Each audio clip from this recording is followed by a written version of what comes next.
So I'm a program officer at the Chesapeake Bay Trust, and I took over our Outreach and Community Engagement Grant Program 2 years ago, which used to be called the Stewardship Program, which was a combination of outreach activities that sought to increase awareness, change behavior. It also used to fund restoration projects. We split the programs into restoration and outreach for a variety of reasons, mostly the different criteria that we were looking for and the different goals that those types of projects really are targeted. So when the outreach program, I took it over, we were funding a lot of projects that were articulating several different types of goals, increasing awareness, measurably increasing knowledge, and oftentimes changing behavior. This ended up, we did an analysis of projects that had been proposed to us over the past few years, and behavior change was a very common goal of most of the projects that were proposed to us. In light of that, we started looking at who the experts were in social science that had social science frameworks out there to change behavior.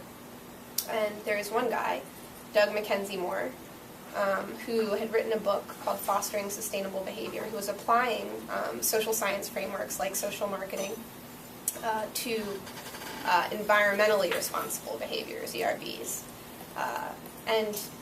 Most social science over the past 40 years to change behavior lives in the public health realm, right? Losing weight, smoking less, these sorts of things. So applying this to environmentally responsible behavior seems to only have started to happen in the last 15 to 20 years, and it's still very new in most parts of the country that trying to apply social science frameworks to these efforts, right?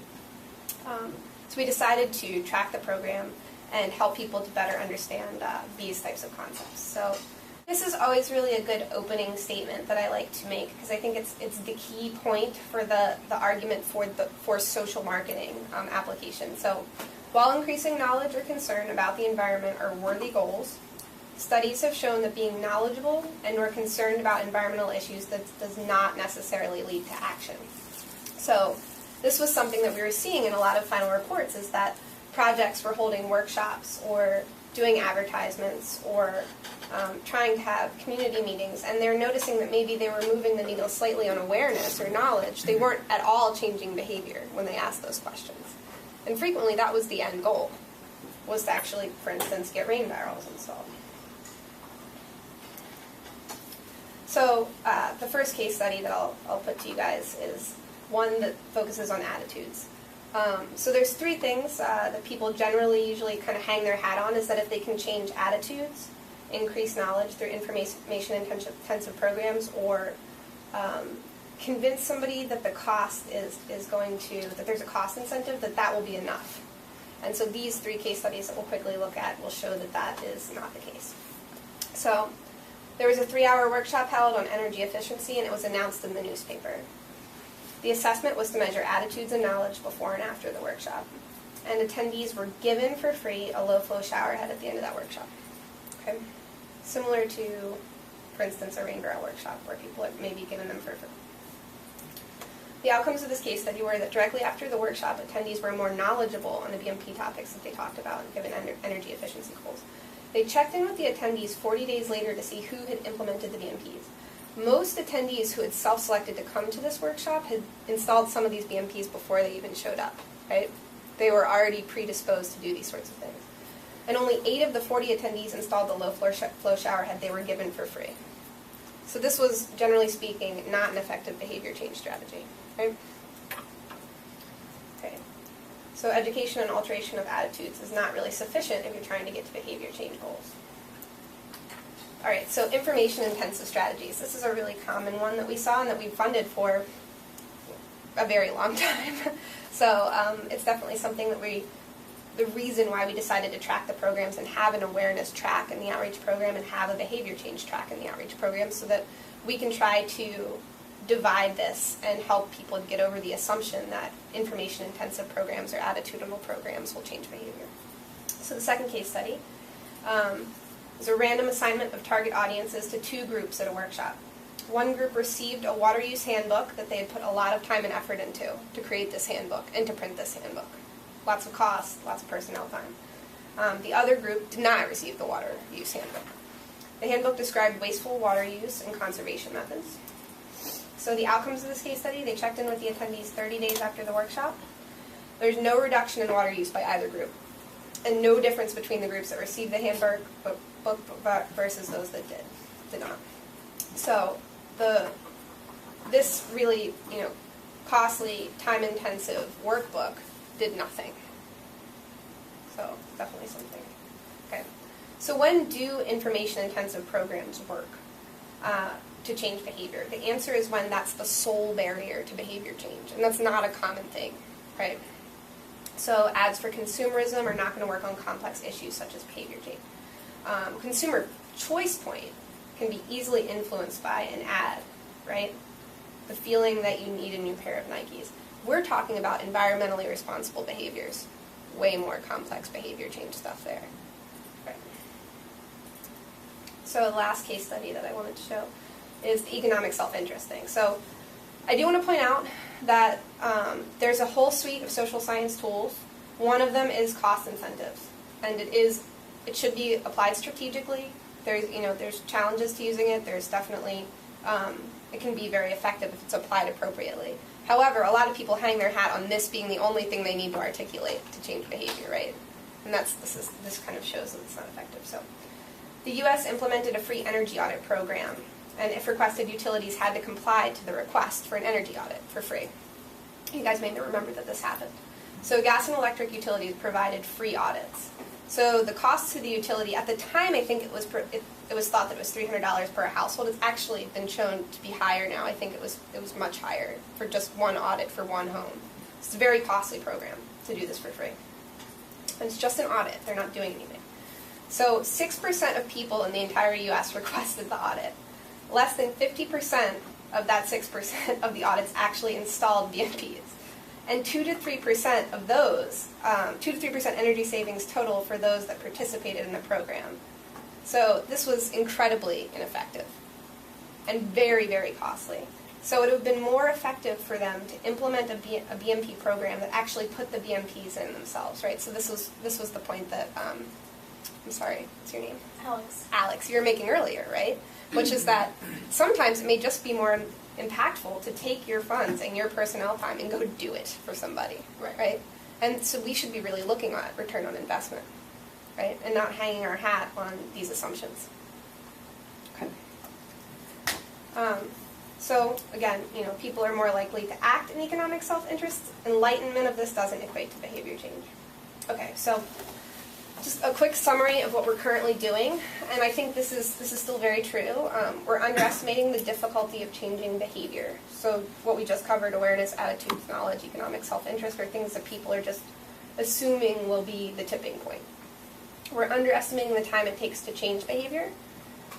We're using ineffective models to change behavior.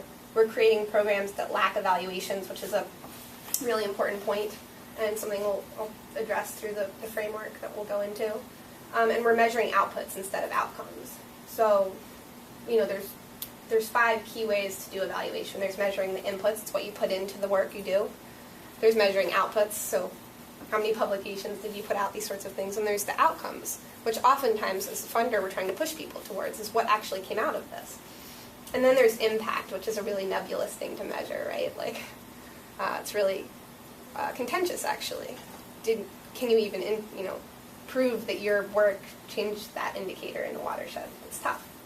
And then there's return on investment. So, how much did you put in to actually changing one person's behavior?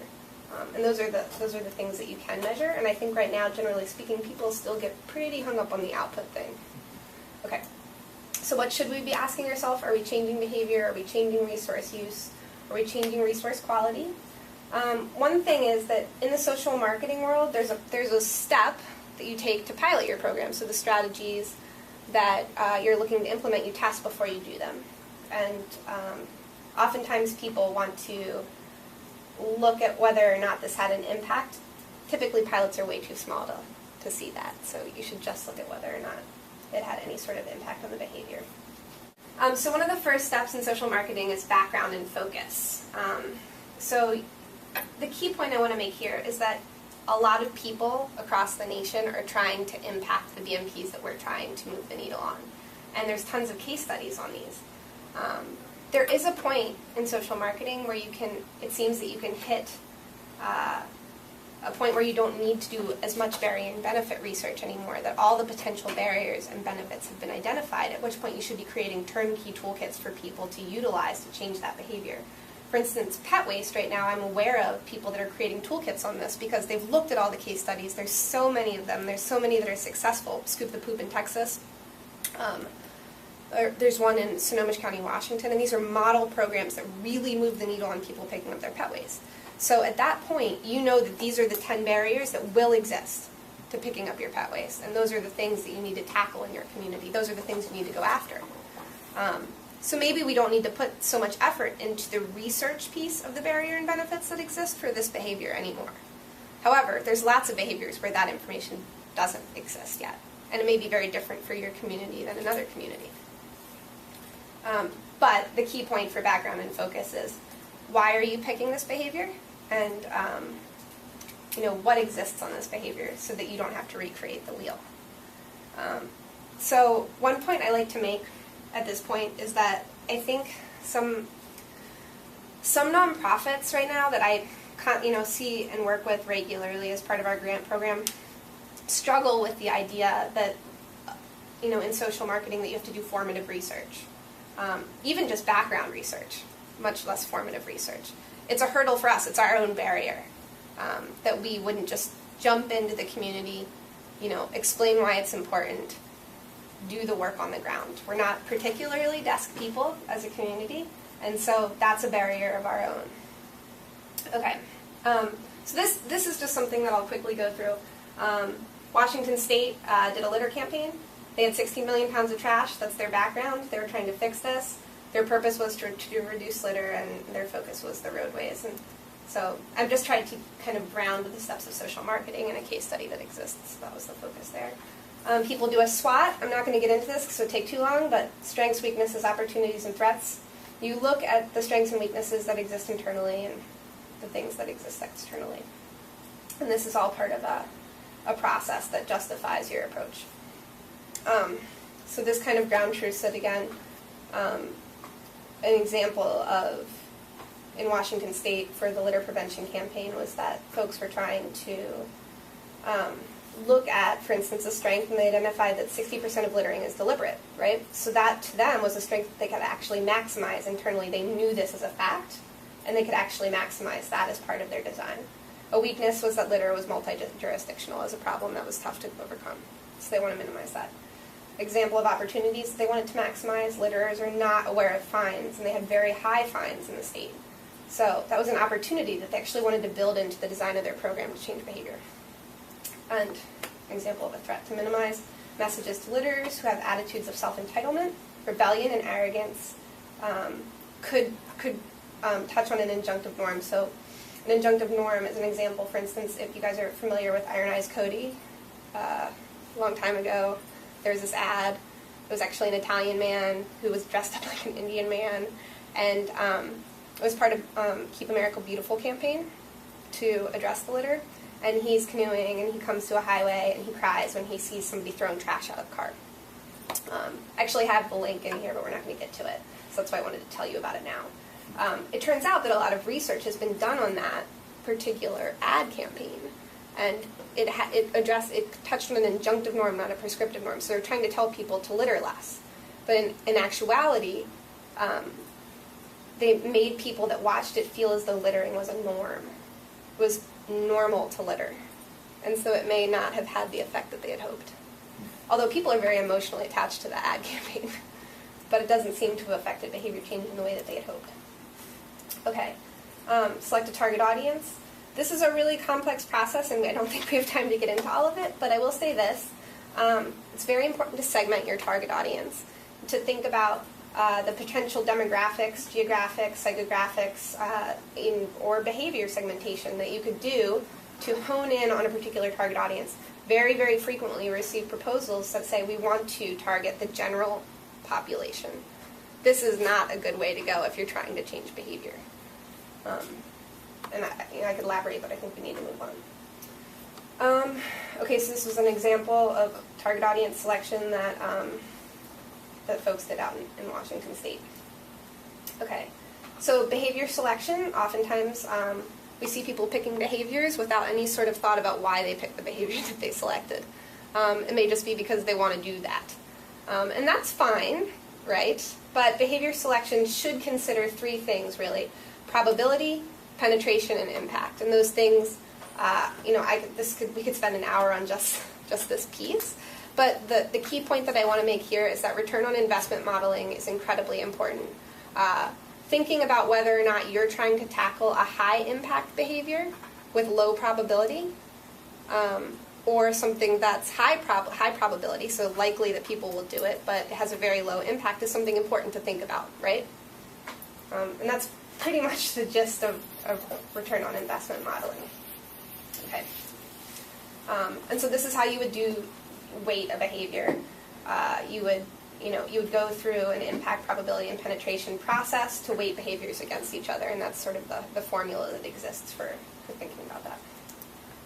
Okay, so this was me explaining probability and penetration rate. Just one thing about penetration rate, because probability and impact, I think I see people understand that immediately. The likelihood somebody will do something and the impact it would have on water quality. Penetration rate is an inverse. I think we talked about this. And basically, you're just wondering how many people are actually doing the behavior you're looking to influence. So for instance, we've found people that have been trying to target fertilizer use as a behavior in certain communities, and it turns out that most people aren't fertilizing in those communities. So they're very willing to say, public commitment statement, I won't fertilize, because they're not fertilizing. So that's kind of a bummer, because they're spending a lot of time and effort to try and change a behavior that maybe they shouldn't be focusing on, right? And so that's an important consideration. This is an example of potentially how you would tier behaviors. This is only based on a little bit of actual real data. The rest of it was just me messing around. Okay, baseline measurement, last thing I want to say is that I think oftentimes we're such a get-it-done group that people don't even take baseline measurements in projects that they do. And we were just talking about baseline measurements, Joe. If you want to measurably increase knowledge or you want to measurably change behavior, you have to know what was happening in your community beforehand, right? So people don't even pause to do that very often, so it's hard at the end when you want to evaluate whether or not you were successful. Okay, going back up. All right, so this is really the heart of social marketing, barrier and benefit research, and we're not going to get into sampling methods at all, but the very key and the thing I can't really stress enough with social marketing is that it's all based on your audience and your audience's perceptions of what you'd like them to do. That's the key to doing any sort of successful behavior change project, is to understand what they think. You can't educate them to a degree that they would change their behavior. For instance, we're all here, we're very highly educated, and we are not doing behaviors sometimes that we know we should do.